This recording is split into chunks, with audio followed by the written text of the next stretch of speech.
Yesterday, I went to the concert here. We got a venue called the Music Box on a Monday of all times. And I am friends with Ralph, her husband. He's in a collective called Prayers, which ironically enough started out super like kind of sus and like playing with some religious imagery. And I don't want to speak for where he's at with Jesus. He will when he's ready. Mm-hmm. He invited me out, and it was the most interesting concert I think I've ever been to. So I've been to concerts where you see everyone knows the words, Forrest Frank, right? Mm-hmm. I've obviously been to a bunch of worship stuff. Maybe I'll do a video about Chandler Moore and that whole thing. But this was interesting because she's very musically gifted, and he makes like, it's like ska, punk, rock, goth music, right? Yeah. And she makes like pop music, but she's classically trained. And so the interesting part was the Kat's had a very public profession of faith. Yep. She's publicly got baptized. She went on Ali Beth Stuckey's show and shared her testimony. And we've had some private interactions just through like DMs and stuff like that. I had never met her in person. So we went, the environment was very interesting. So it was a lot of, he's like a part of like the Cholo Goth community, which I didn't know that was a thing. Cholo Goth? Yeah. Cholo Goth. Okay. So I like it. Can I show you? Can I be part of the Cholo Goth community? I don't think you could be part of the Goth community. I don't think the Cholo Goth is going to. The Cholo Goth is way cooler. I already got all the Dickies. Cholo Goth. Whoa. What is this, bro? Cholo Goth community. So this is like, he had two dudes with big old swords on stage. Oh, there's a little bit of an indigenous flair. And I mean, a little bit, a lot of indigenous flair. And so that's her husband. Super cool dude. Again, I don't want to speak for where he's at with Jesus. He will when he's ready to kind of share that part of his life. And so imagine an event on a Monday night in downtown San Diego, and like 80% of the dudes are dressed like this.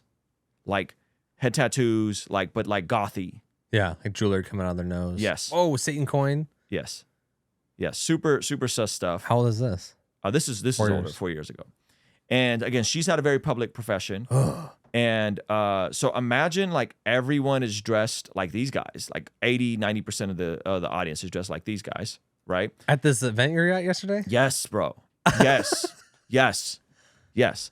Okay. And then all the girls are dressed like. For far too long, the bar for Christians has been set low. More Christians are skipping church, watching online, too busy for group, and not serving in their local church communities. They go about their lives not feeling connected to Jesus, and in turn, their salvation goes unnoticed by their unsaved peers. They've become indistinguishable from the world around them. We need to shift from asking, what is the bare minimum I can do for Christ, and start asking, what would it look like to live a life entirely devoted to Him? 1 Peter chapter 2, verse 12 describes a life that seems to have been forgotten. Live such good lives among the pagans that though they accuse you of doing wrong, they may see your good deeds and glorify God on the day He visits us. So join me and my favorite pastors, podcasters, and performers March 27th through 29th at the Bless God Summit in Southern California, and discover your personal ministry, calling, and purpose when living in complete devotion to Jesus. Like Kat. So they're all, it's like the same, like kind of avatar. Like all the women are dressed like her, like dark hair, right? Like black lipstick, white makeup, and they're all just like her.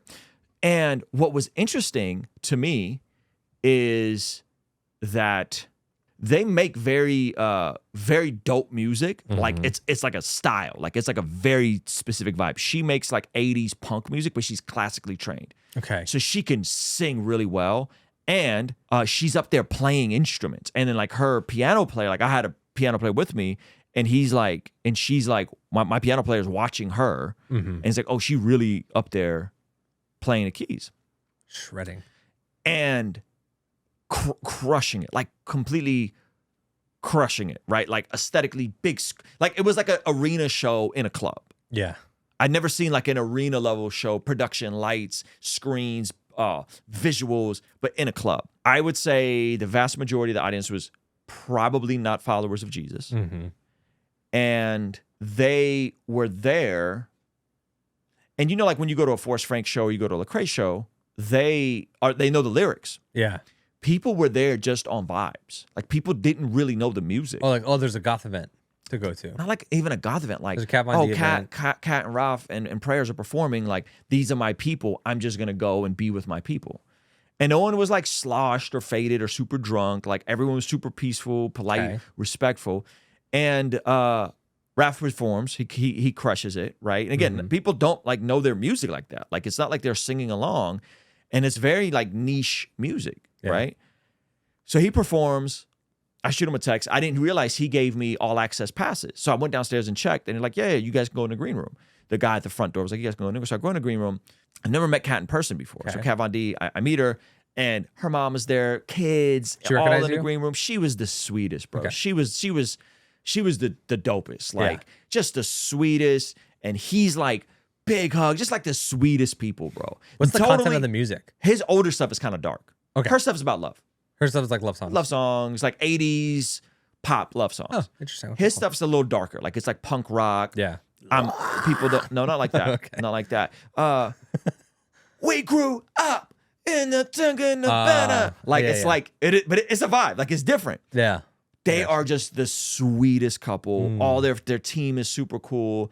And she's like excited to see me. We're chopping it up. And it was really cool because she had this little corner of like a little prayer corner where she had some candles lit and some icons of Jesus. She's not Eastern Orthodox or Catholic, but she had like some. She's Protestant. She's Protestant. She goes. I mean, she put up the baptism. Yeah. Out of all the people, I would expect her to adopt some of those Orthodox Protestant ways. Or Orthodox Catholic ways as a Protestant. Yeah. Well, I guess what you're saying. Goth culture and stuff comes from that. So now she's probably like, oh, I get like the most like pure version of that, not the perverted version of it. Not the perverted. And so now she's like kind of pumped. She's like, I'm gonna have like my Orthodox prayer corner. And so she's gone off on the record saying she denounces the witchcraft she used to practice and all that stuff, right? And it was unlike anything I've been to secular events of Christians who are privately. This was not that. This was like. These folks, their audience is not Christian. Yeah. And they're Christian. And as the show progresses, the imagery becomes more and more hopeful. So it starts like his set's kind of dark with the imagery. That's pretty sick. And then as it progresses, the last song, he comes out and they do a song together. And it's like all churches and crosses on the screens. Everyone in the audience is like, why are these not upside down? Like I don't recognize these. Yeah, like it was like a total like shift. And so like the night ends on like a upbeat love song type of. That's sick. Yeah, it was really interesting, really cool. man. And they were super cool, super sweet. So it's just interesting to see. I don't think anyone wants them to be this like power Christian couple and like all this. You know what I mean? Yeah. That's not my expectation of them. I think God has them where He has them, and it's not an aesthetic that I'm familiar with, but it's an aesthetic that like there is a culture around. Yes. And they do it really well. They are that. They are the faces of the culture. They are the faces of that culture. And it's different enough, but the same enough where there's like a beautiful overlap, and their kids are on the road with them, and it's like straight family vibes in the back. And so it was a 21 and up show, and it was a good turnout for a Monday night in downtown San Diego. I'd say at least 450 people there. That's great. Yeah. So what's full that venue club, seat? Music box. I think you can max it out like 700. 700. Yeah. And it was really cool, man. It was like they were the sweetest and just really warm, friendly, and they're. Again, I don't want to speak on his behalf, but like she's serious about she's really serious about Jesus. I think he's gonna come out and share a little bit more about his journey and where he's at.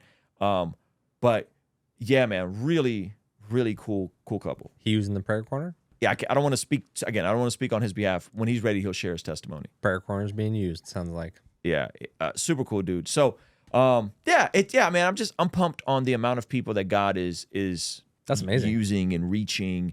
And not that they are out there preaching the gospel and doing an altar call, but the fact that they're visible and there's representation in these spaces that we would look at and be like, oh my gosh, it's so dark, they're so spooky. Yeah. Yet there's Christians there. Hello. You know? So props to Kat Von D, props to my man Ralph. Super cool. Super cool. And yeah, and their aesthetic is just fire. Like what she had on, and she had this like leather jacket with the shoulder pads, and yeah, it's dope. Hey, thank you so much for checking out the video. Comment down below and let me know what you think. And be sure to check out this video that YouTube is recommending just for you. Let me know if they nailed it. All right? I'll see you over there. Peace.